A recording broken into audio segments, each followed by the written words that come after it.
So Clorant is finally out, and after spending a lot of time figuring out everything about her, I believe she has some serious free-to-play potential, because at Constellation Zero and with Finale of the Deep 4-star weapon, she can deliver really strong and fast damage. But at the same time, she also has some issues that may not be obvious at first. However, some of these problems can be solved with the right approach, so in this video, I want to show you everything you need to know about this Fontaine duelist, and you can see for yourself just how good is Constellation Zero Clorant.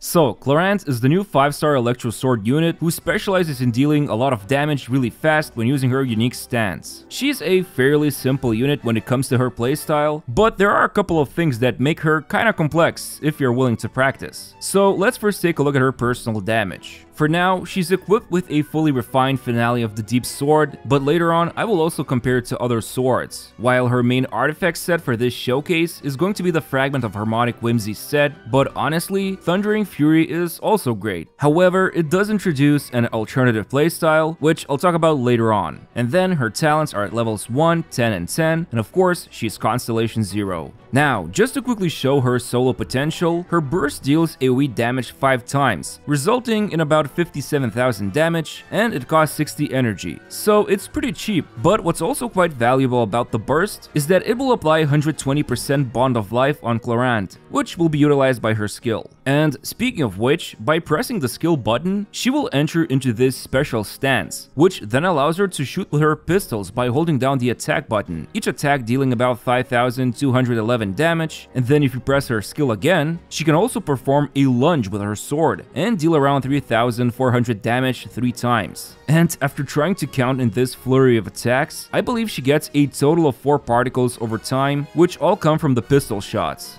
Now, obviously, this damage is really bad without buffing and proper team comp. However, the skill is going to make up most of her damage. To be precise, about 87% of her total damage will be dealt by the skill, so it's totally fine if you don't use the burst every rotation. But how do we make those numbers go from bad to badass? Well, if we take a look at her skill and read section B, paragraph 4 of page 6, I'm just kidding. I'm not gonna read this wall of text to you. Instead, let me explain to you in Razor language. Press skill, shoot bullet 3 times, then press skill again to lunge, and repeat. That's it. Like, all you want to do with her is the N3E combo. 3 normal attacks and then press the skill. From my own testing, I was able to do this a total of 6 times. Now, this combo will change a little when you use her burst, because then you first want to use her skill to enter the stance, perform a lunge, and then start doing the N3E combo. This might be a little too sweaty for some people, because you can barely squeeze in the last N3E combo before the duration ends, since you only get to be in this stance for 7.5 seconds.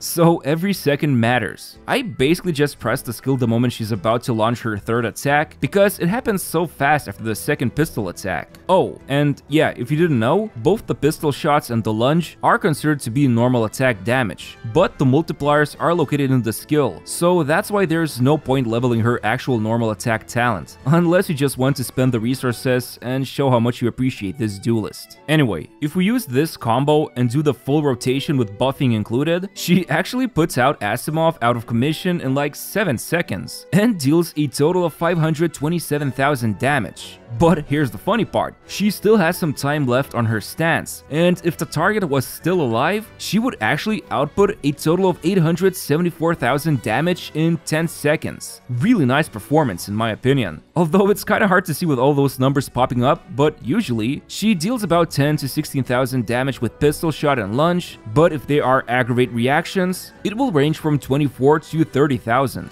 And keep in mind, she's only using Finale of the Deep, a craftable 4-star weapon. In fact, while she's still in her skill stance, she delivers about 100,000 damage per second. But you might not notice this, because in just 1 second, she can do 3 normal attacks and a lunge, resulting in 6 damage texts showing up instantly. Seriously, she's almost as fast as Navia's decision to forgive Father's deletion. Oh, and if you're wondering, her signature weapon ends up dealing about 20% better damage on average. Like, the burst even deals 30% better damage when compared to Finale of the Deep, and in total, it can even reach more than 1 million damage in 10-second duration. Of course, this is assuming she's in a Quicken team. Now, I definitely skimped on some details what's happening here, so here's the full context. First of all, this is a Quicken team, so a lot of Cloran's attacks will deliver strong aggravate damage, while Kazuha does his usual VV Shred, and Nahida provides elemental mastery boost from her burst. But thanks to her first passive talent, she receives another huge boost to her damage. Basically, when anyone triggers electro-related reaction, for 15 seconds her skill and burst will deal additional damage, which is 20% of Cloran's attack, and this can happen up to 3 times. Usually, most of the rotations involve some setup with another electro unit, so by the time you switch to her, she will have all 3 stacks already. In fact, as a special highlight, Fischl is insanely good with Cloran. Since this duelist can dish out so many reactions, Fischl will also deliver an additional attack for every reaction. And it's all thanks to her second passive, because as some of you know, this talent made her famous when Sumeru introduced Dendro reactions.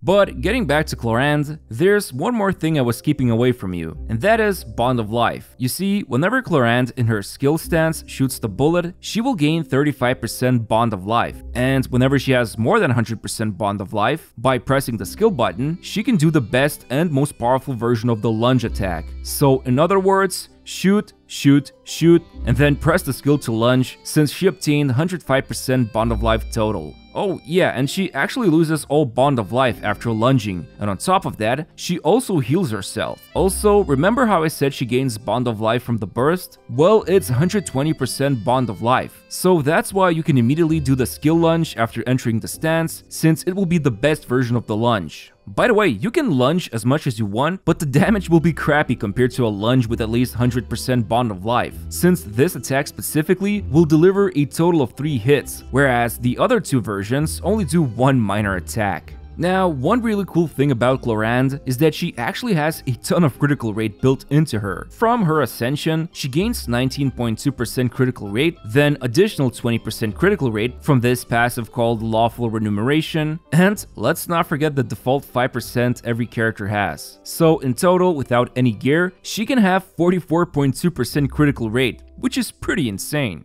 Now, regarding this passive, basically when she has more than 100% Bond of Life, when it decreases or increases, she gains 10% crit rate up to 2 times for 15 seconds. Usually, this means after casting the burst, she will need to do 2 lunges in order to get the full 20% crit rate bonus. However, if she's using Finale of the Deep, it also adds 24% Bond of Life when activating skill stance. So it will only take 1 lunge after burst to gain the max 20% crit rate. On top of that, she can take full advantage of the passive and gain all 300 attack from this part of the passive when she clears Bond of Life with the lunge. In fact, with the whole passive, she can gain a total of 516 attack with my build, so it's like a mini Bennett buff. Although this is also foreshadowing what's to come when I will showcase her teams. Now, the additional part of this passive says that the healing she receives is converted as 100% Bond of Life. Yeah, she cannot be healed by anyone while in skill stance except by her lunges. Honestly, I tried some wacky ideas, like healers trying to build up her Bond of Life, so she only needs to do 2 normal attack shots before lunging, but the requirements are really bizarre. Basically, with her current HP, a healer would need to provide 5,800 HP about every second, but even then, it's not very easy to work around it. I don't know, maybe someone will find a way to capitalize on this idea. However, here's the funny part. Usually, with this current HP she has, every lunge she does after 3 normal attacks will restore about 2026 HP. But because of the special formula that she uses to heal herself, healing bonus on her works in a hilarious way. I'm not gonna get into the specifics, but in a nutshell, healing bonus provides massive boost to the amount she restores. For example, if using Furina and starting off with 150 Fanfare, that would be 15% healing bonus. And you can already see Cloran healing herself for about 6,600 HP, so she becomes nearly unkillable with some external healing bonus. Don't build healing bonus on her though, like with artifacts. I'm just showing to you something that I found pretty interesting. But yeah, basically her playstyle is pretty simple. Stack up all the buffs with the team, and then switch to her, do the burst, enter the stance with skill, press skill again to lunge, and spam the N3E combo. And hopefully you can do this combo 6 times. I will admit it, it's not very easy to do it, you will need to practice first, and it is kinda hard to see what's happening with all the numbers popping up. So I just internally use a metronome and count 1, 2, 3 skill, 1, 2, 3 skill. And this way, I hope I can do all the 6 and 3E attacks. But enough of this shooting and lunging. Let's talk about the best teams.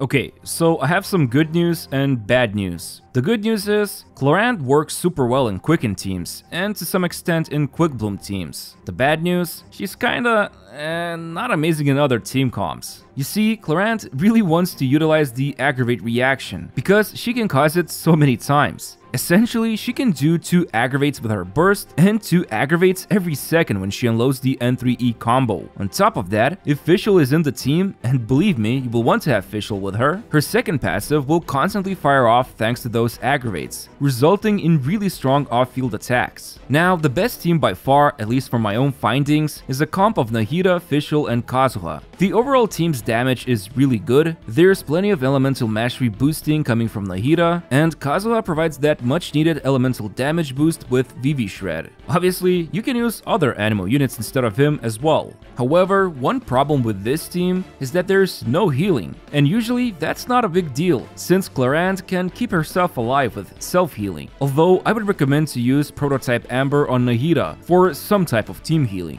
Now, the other issue is that I don't believe Clorant gets any resistance to interruption while in her skill stance, so she can easily get interrupted and knocked around by enemies, which is a major DPS loss. In that case, running Baizhu instead of Nahida can be great, or you can also go with Kirara. I know, I haven't heard that name in ages. Or otherwise, you could replace Fischl with Beidou, since she can provide some of those defensive utilities. Now, as for Quick Bloom teams, if you have Furina, the comp works really well. Not only will Clorant heal herself for a ton of HP, but she will usually also cause an overflow, so Furina will also trigger her healing passive. I'm not sure yet if this team is as good as Quicken comp, although you can go for some decent alternatives, like using Cookie instead of Fischl for faster fanfare points, and to trigger Hyper Blooms consistently, or you can also just forget Furina and use Yalan or Xingqiu. There's also Hyper Carry Clorant with Benny, Kazuha, and another Electro unit such as Kujo Sara, but to me it felt like a weaker version of Hyper Raiden. I don't know. Also, you could go for a Taser comp. It's not gonna be amazing in terms of Clorant's personal DPS, but hey, you could make this work.